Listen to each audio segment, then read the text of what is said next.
The following is a project of our nonprofit newsroom. Support Midcoast Morning and local community-centered journalism today by signing up to be a monthly sustaining donor at chly.ca/donate.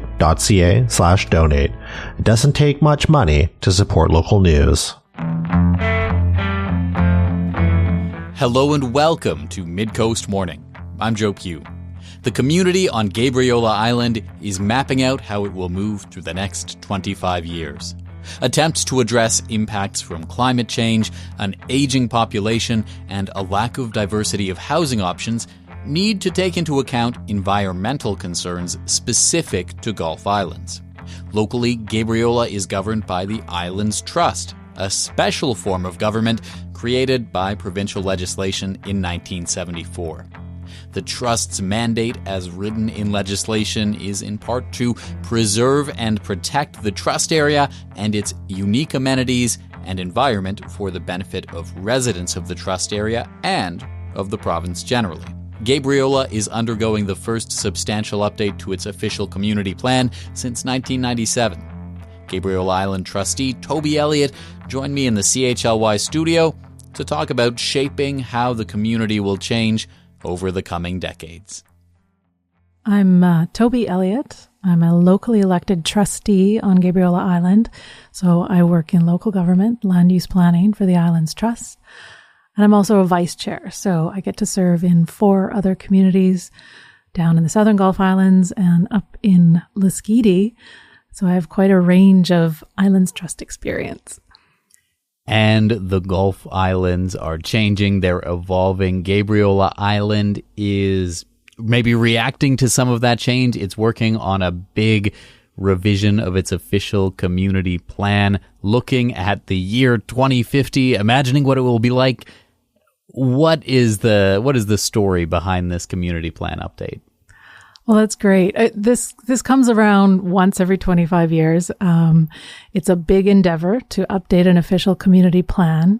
That's the document, of course, that sets out the vision for the community and the policies that will then form your land use bylaw. So your regulations for how you're going to enact land use. So it's really a visioning document. It's how do we want to ensure the community's values are upheld for the next 25 years, who is living here now, what kind of diversity of community do we want to protect, what have we seen in terms of climate change, and what do we need to adapt and mitigate for to ensure the community can see its vision fulfilled in the future. Well, what are some of the big things that have changed since 1997? Why can't we just stick with the old plan? Well, our population is skewing much older. I think the recent census figures are that 66% of the population will be 85, over the age of 85 by 2050. So that's quite a bit older than I think the median age of the population in 1997, when our current OCP was written. There was a lot more working families and people who had moved in sort of a back to the land movement out of the cities to find fairly cheap properties and do agriculture and raise families. So that was the context. In 1997, there was quite a lot of logging going on still. But I think the community was much younger and more diverse. Now, of course, we're seeing property values climbing. And so that makes home ownership much more difficult. And of course, when you've got a fixed land mass with only so much subdivision potential, if you're going to house people and have that attached to a piece of land, and that land is only going to get more expensive, your population will skew to probably more the wealthier or retired community members. So we don't have a lot of diversity of housing stock and a lot of options beyond the single family dwelling home ownership model. And what is the responsibility of a government, at a local trust government, no less? Like, what is your responsibility to do something about that? Right. Well, we regulate land use. And so we have even a smaller Well, some would say a broader mandate than other governments like the regional district, because of course it's enacted to protect and preserve the environment, the trust area, and the unique amenities, which includes communities and people. But we only have land use planning tools.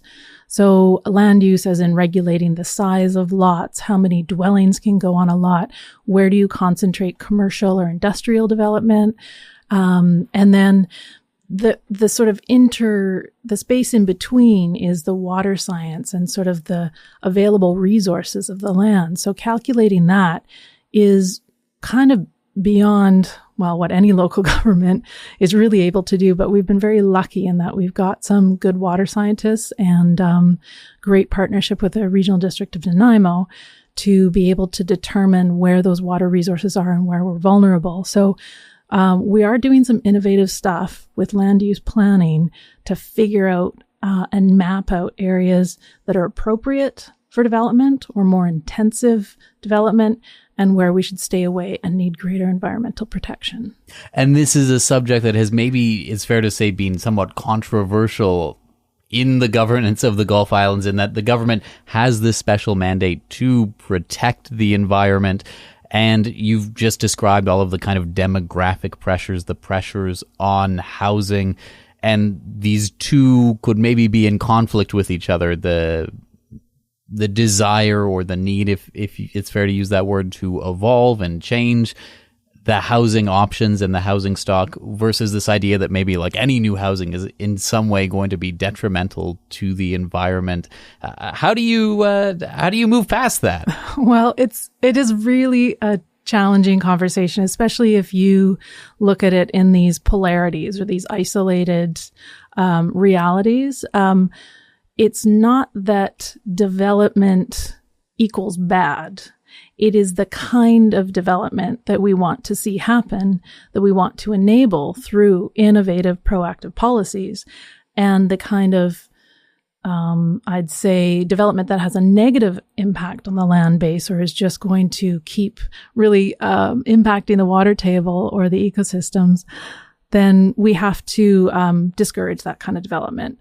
So what we've heard is that the community wants affordable housing, they want sustainable, equitable service provision, but they also want much greater environmental protection. They want much more areas protected and put under covenant. So balancing those means you have to take a holistic look at where is your community growing, where is the pressure coming from, and then what tools do you have to protect what is remaining, what's valuable, what we want to regenerate.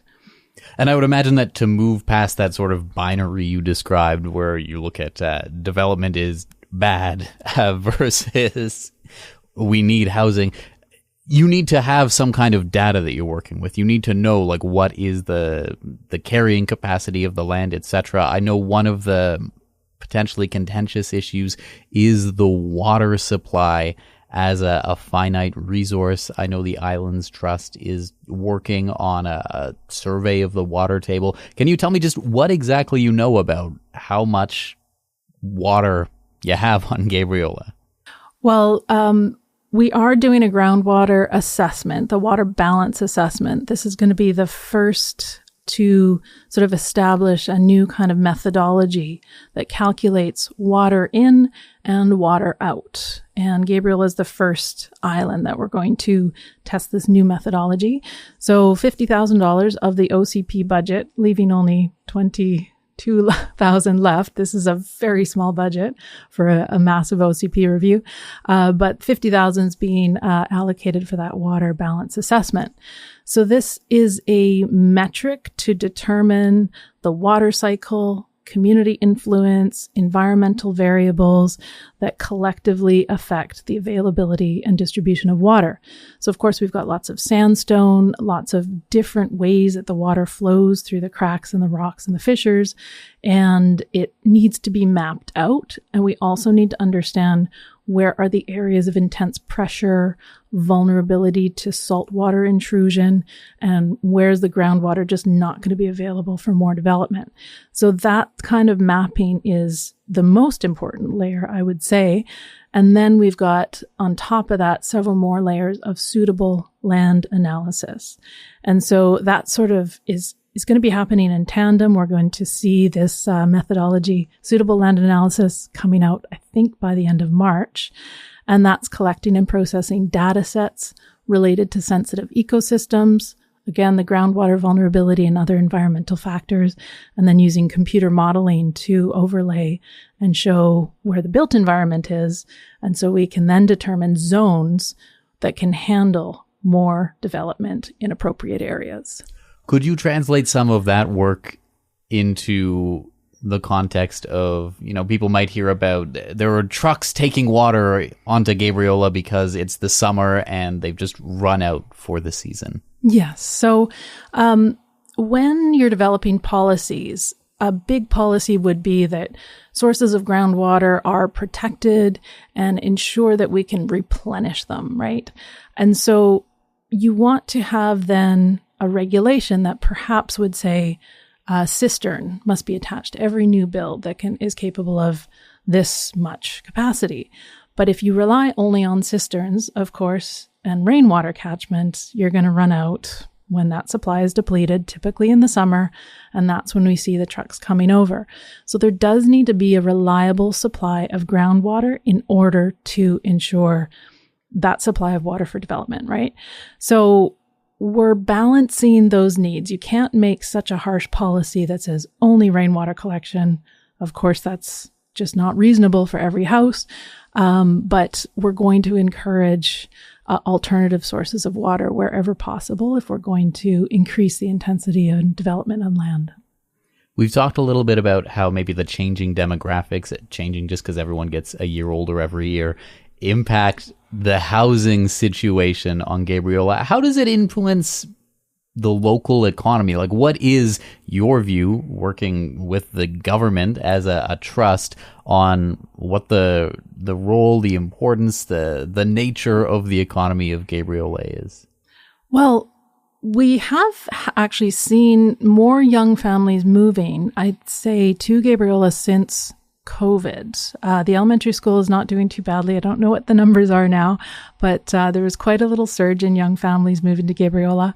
But we're just at that edge of losing diversity, and we're going to see people move off because they can't find rentals or they weren't able to purchase a home. So the lack of supply and diversity of housing is really going to affect our community in the future.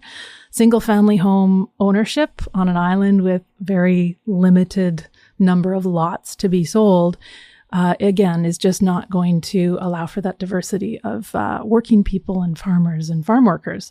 So if we want to have farm worker housing, grow more food, you've got to have other ways for people to live. I don't have really good numbers on the economy yet, where people are working and so on. Anecdotally, I know actually many people come and work in the restaurants and in Nesters from Nanaimo. So I'm not sure if our working age population is dwindling. There's less economic opportunity, or people are just working online or have sort of remote jobs. Midcoast Morning is made possible by the Community Radio Fund of Canada and generous listeners like you. Support and grow our nonprofit newsroom project today at chly.ca/donate with a monthly or one-time donation. With your support, we can expand Midcoast Morning from 2 to 3 original programs per week to cover local news, current affairs, and arts and culture. Gabriola Island's official community plan is undergoing an update. The Islands Trust, Gabriola's local government, is seeking input to develop policy in areas like housing, the economy, environmental protection, climate change, waste and water, and cultural heritage. I'm speaking with Trustee Tobi Elliot about the community planning process. We were talking before this conversation started, before we started recording, and you were mentioning, we got onto this idea of maybe because of some of the restrictions that come with a Gulf island, this mandate to protect the environment, very limited land, there is maybe the potential for some innovative solutions to problems like lack of housing availability. What are those? Yes. So we do have an opportunity because it's a unique form of government, and this preserve and protect mandate does come above everything else. So how can we develop different forms of housing that are accessible or attainable for younger working age people without depreciating the environment? And so a project that I've been working on for a long time is to figure out if tiny homes on wheels could be a fit, so that if you were to rezone certain lots of a certain area, like they've been mapped out, you've got the groundwater for it, and you could have, say, 6 or 8 clustered tiny homes, you have a form of housing that's not necessarily attached to the land, as in it's an improvement on the land and it's going to add, the value of 6 family dwellings, but it's going to provide housing for, 6 single people or even elders who want to move out of their big home and live in community still. So we're working on a partnership with the Regional District of Nanaimo.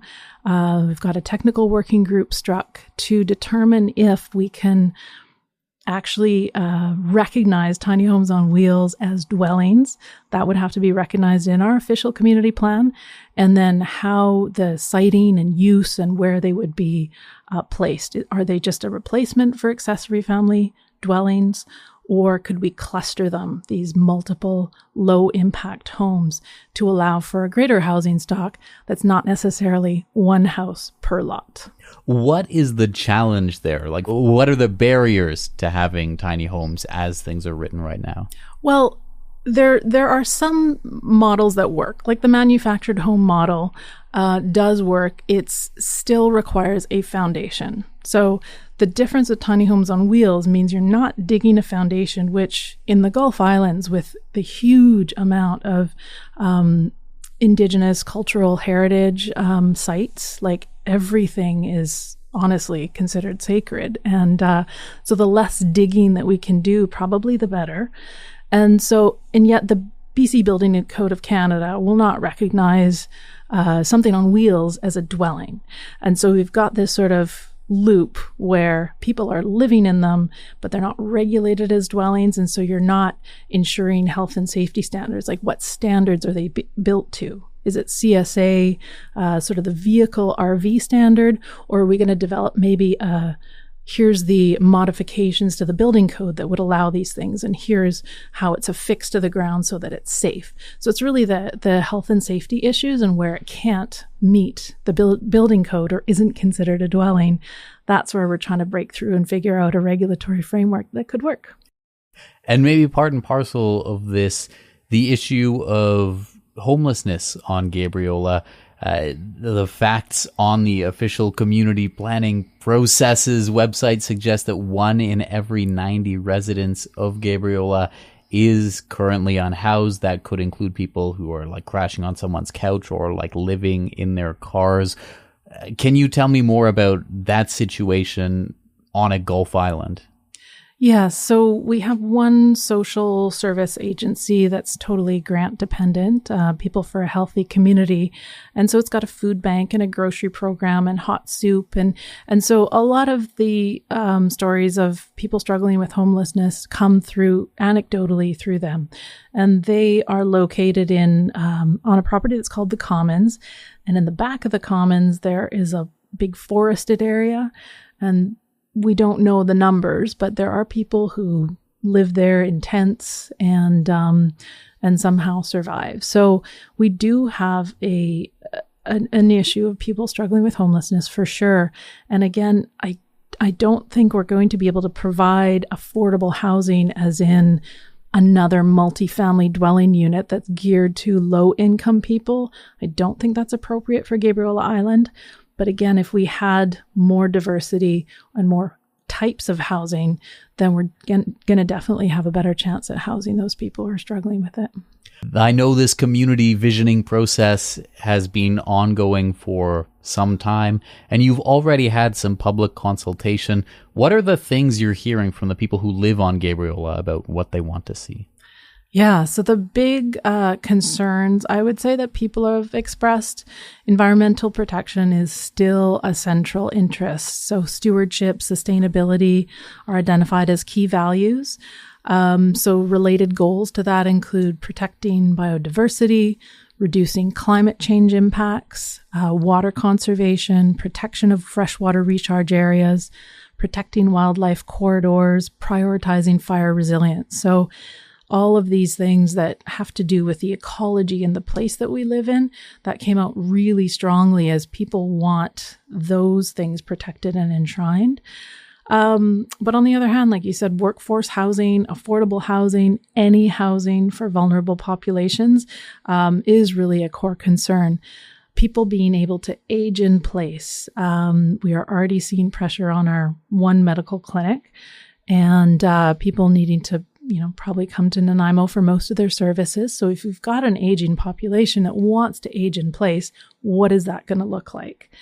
And not strong enough protections for the environment or for Indigenous cultural heritage sites.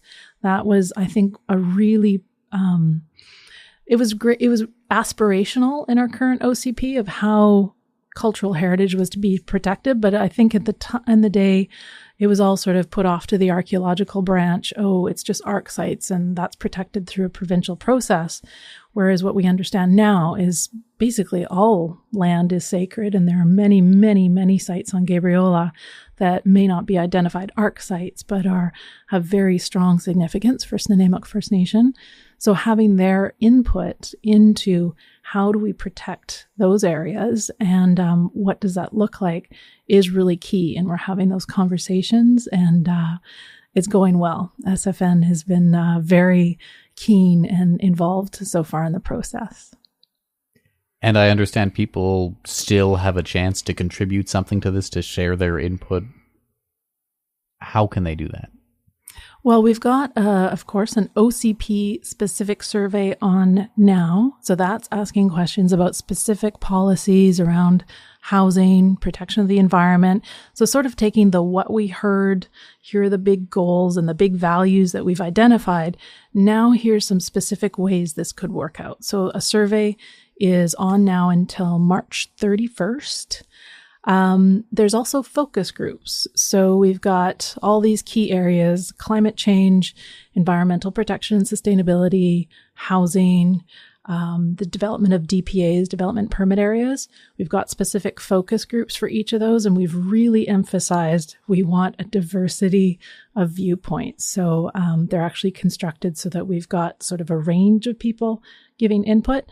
And people can always stay updated on the website. It's, if I can just flip to it, the Gabriola 2050.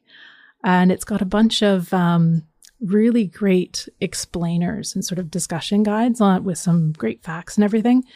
They can email the planners gabriola2050@islandstrust.bc.ca. And like I said, we'll be having special meetings all through this spring and summer, sort of going through this suitable land analysis and then the results of the water balance study. And so those are, of course, open meetings, and everything is live streamed and broadcasted for all eternity. So folks just need to go to the Gabriola 2050 section of the Islands Trust website for more info. Either on the broad principles that you've already kind of arrived at, or on the granular, this is how we translate these things into policy. Have there been any contentious issues? Yes, I would say the contentious issue there's probably two. The DPAs, so development permit areas. We've got currently DPAs that are very site specific, location specific, like the tunnel or a certain section of shoreline. And if we enact development permit areas that protect for a large range of ecological values, let's say the shoreline, you can't build docks or steps or structures within, let's say we put within 30 meters of the shoreline because we've got climate change and storm surges are reality. And so we don't want people putting built infrastructure into that setback to the sea. So that could be all protected with a development permit area. But of course, when you put limits on people's ability to develop their private land that they may have spent their whole life waiting to get to, and they may want to dock there, and that's just maybe not going to be possible. So that's where the conflict can kind of come in, where it's private land ownership and people's wish to develop the land the way they want. But if we put greater environmental protections in place, that means more regulation, more cost, and people are not always a fan of that. Is there anything else we haven't gone over already in our conversation that you think it's important for people to know about with this process? I would say the real conversation is always going to be, how do we shape our community to look after itself so that we can look after the environment? And so bringing these pieces together through the lens of climate change and protecting Indigenous cultural heritage, it's a tough conversation. It's really, really hard to wrestle through these things. And in a community like Gabriola, we actually do have enough critical mass, but also we're small enough that we can come together and talk through these things. So we've got a bunch of great, really involved people who have been engaged with the community's plan since, before 1997. And we've got young newcomers to the island, and we need everybody to be involved because this is creating a plan for the future. I don't know what it's going to look like. I can only say, here's some trends that I'm seeing, but I'm just a trustee who's helping the process. It's the community that's going to ultimately decide where we land on these goals and policies. So I really, really want everyone to get involved and not just say, oh, that's a government thing. I don't have to participate. It's our community plan, and it really matters that we set the tone for the future. Tobi Elliot, thank you so much for coming in and giving me this update on it. Thank you so much, Joe. It was a pleasure. Tobi Elliot is a Gabriola Island trustee with Islands Trust. That's our show for the day. Thank you for joining me. I'm Joe Pugh, host and producer of Midcoast Morning. Jesse Woodward is our executive producer, and Arby Frew is our technical advisor. You can sign up for CHLY's newsletter at chly.ca/subscribe for updates from our nonprofit newsroom and more. Our theme song is First One by a local Nanaimo band, Waste Management. If you have a story you'd like us to cover, email us at news@chly.ca. That's all for now. I'll talk to you on another Midcoast Morning. Midcoast Morning would not be possible without the funding of the Community Radio Fund of Canada's Radio Meters program and listeners like you. Midcoast Morning is a project of CHLY's nonprofit newsroom. Support nonprofit journalism in Nanaimo and on the Sailor Sea today by becoming a monthly sustaining donor at $5 or more per month. Support the program at chly.ca/donate. Finally, this program acknowledges and gives thanks to the Snuneymuxw First Nation as we broadcast and podcast from their traditional territory. Thanks for listening.